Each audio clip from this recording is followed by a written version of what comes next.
দর্শক, ভারত পাকিস্তানের এই মহারণ নিয়ে আরও জানাতে আমাদের সাথে আছেন সহকর্মী ঈশান হাসান। আমরা তার সাথে কথা বলছি। ঈশান, আপনাকে স্বাগত দীপ্ত স্পোর্টসে। আমরা ভারত পাকিস্তান ম্যাচের আগে আজকের ম্যাচ নিয়ে একটু কথা বলতে চাই। আমরা দেখছিলাম প্যাকেজে যে অস্ট্রেলিয়া একেবারে একটা নতুন দল নিয়ে কিন্তু খেলছে। তো কেমন দেখছেন তাদের পারফরমেন্স, কি মনে হয় আজকের? প্রথম কথা হচ্ছে চ্যাম্পিয়ন্স ট্রফি অস্ট্রেলিয়া, তাদের মেইন যে 5 জন প্লেয়ার তারা এবার নাই। তো সেই জায়গা থেকে অস্ট্রেলিয়া আসলে ইংল্যান্ডের বিপক্ষে যেভাবে বলটা শুরু করেছিল, অস্ট্রেলিয়ার বর্তমানে যারা আছে তারাও কিন্তু খুব কম একটা অভিজ্ঞ নয়, সবাই অভিজ্ঞ। এবং স্টিভ স্মিথের হাতে যার নেতৃত্বে আছে, সো সবাই এখানে আসলে উৎফুল্লভাবে খেলবে। এবং প্রথমে কিন্তু 43 রানে ইংল্যান্ডের 2টো উইকেটও নিয়ে নিয়েছে। সেই জায়গা থেকে ইংল্যান্ড আবার যেভাবে নিজেদেরকে কামব্যাক করছে, যতটুকু আমি জানতে পেরেছি 2 উইকেটে 90 রান 12 ওভারে। তো সেই জায়গা থেকে আসলে ম্যাচটা যে দুই দলের জন্য অনেক বেশি লড়াকু হবে। এবং এই পিচে এবং দুজনের কাছে যেহেতু নতুন, সো আশা করছি ফাইটিং কিছু একটা হবে এবং দুই দলের জন্য একটা রোমাঞ্চকর একটা লড়াই হবে। তবে জয় পরাজয় এটা আসলে ম্যাচ শেষে আমরা বলতে পারবো। মানে কেমন টোটাল হতে পারে সর্বোচ্চ? এইটা আসলে এখন প্রেডিক্ট করা সম্ভব নয়, কারণ আপনার ইংল্যান্ড যেভাবে ব্যাটিং করছে এবং ইংল্যান্ডের বর্তমানে বেন ডাকেট আর জয় রুট তারা ব্যাটিংয়ে আছে এবং তারা কিন্তু বেশ আক্রমণাত্মক খেলায় খেলছে, আমরা যতটুকু দেখে এসেছি। হ্যাঁ, যেমনটা ইংল্যান্ড খেলে। তো সেই জায়গা থেকে অস্ট্রেলিয়াও বেশ চাপেই থাকবে বলা যাচ্ছে। তারপরেও একটা এক্সাইটিং ম্যাচ হবে। আচ্ছা, এবার ভারত পাকিস্তান ম্যাচ একটা মহারণের খবর যদি আমরা বলি, সেটা হচ্ছে যে এই যে লড়াইটা এবার হচ্ছে, কি মনে হয় কাকে এগিয়ে রাখছেন, কে শেষ হাসি হাসবে?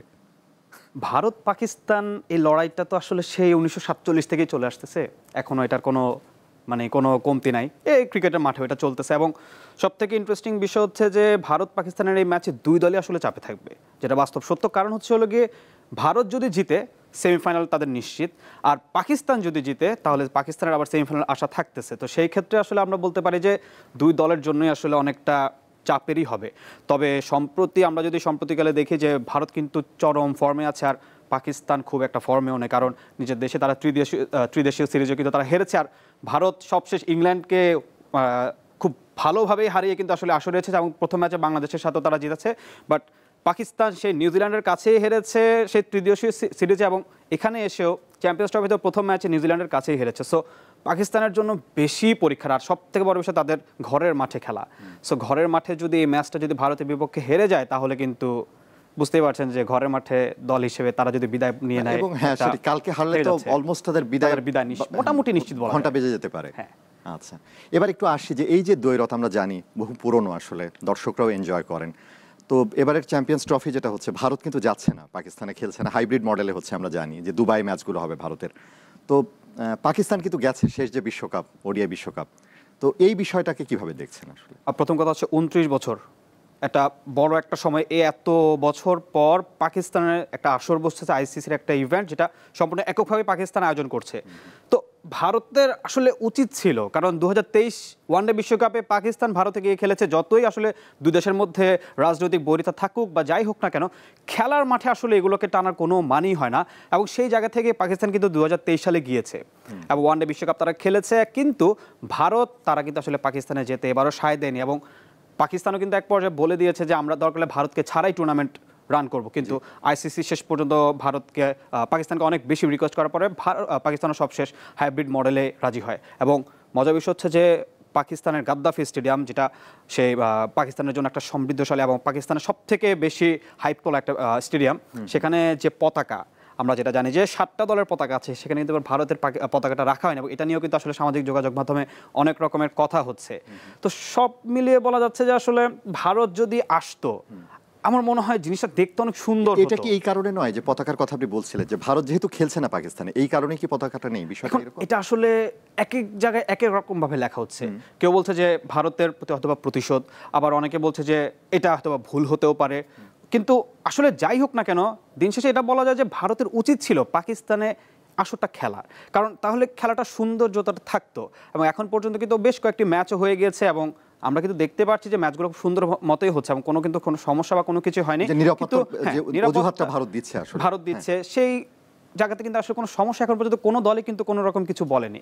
তো ভারতের যদি যেত, তাহলে হয়তো বা দুই দেশের মধ্যে সম্পর্কটা একটু সুন্দরও হতে পারতো, এবং খেলার মাধ্যমে দুই দেশের যে বন্ধুত্বপূর্ণ একটা, সেটা কিন্তু আসলে বাস্তবে ফুটে উঠতে পারতো। একটু যদি বলি পারফরমেন্সের দিকে আসলে কাকে এগিয়ে রাখবেন? ভারতকে আপনি বলছিলেন একটু।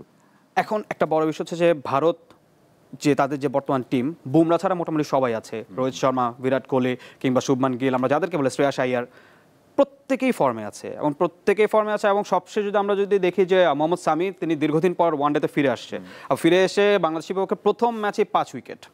সো বলা যাচ্ছে যে ভারত আসলে তাকে নিয়ে বেশ আশাবাদী এবং পাকিস্তানের বিপক্ষে কিন্তু তাকে বেশ ভালোভাবে কাজে লাগাবে। এছাড়া কুলদীপ যাদব আছে, এছাড়া আপনার যারা হর্ষিত রানা আছে, প্রত্যেকটা বলার নিজেদের জায়গা থেকে তারা খুবই দারুণভাবে পারফর্ম করছে। কিন্তু অন্যদিকে আপনার হচ্ছে পাকিস্তানের বিষয়টা আসলে কি, পাকিস্তান ঘরের মাঠে এমনিতে তার একটা মেন্টাল একটা প্রেশারের মধ্যে আছে যে প্রথম ম্যাচ আমরা হেরে গিয়েছি নিউজিল্যান্ডের বিপক্ষে, যে দলের বিপক্ষে আমরা ত্রিদেশীয় সিরিজেও হেরে এসেছি।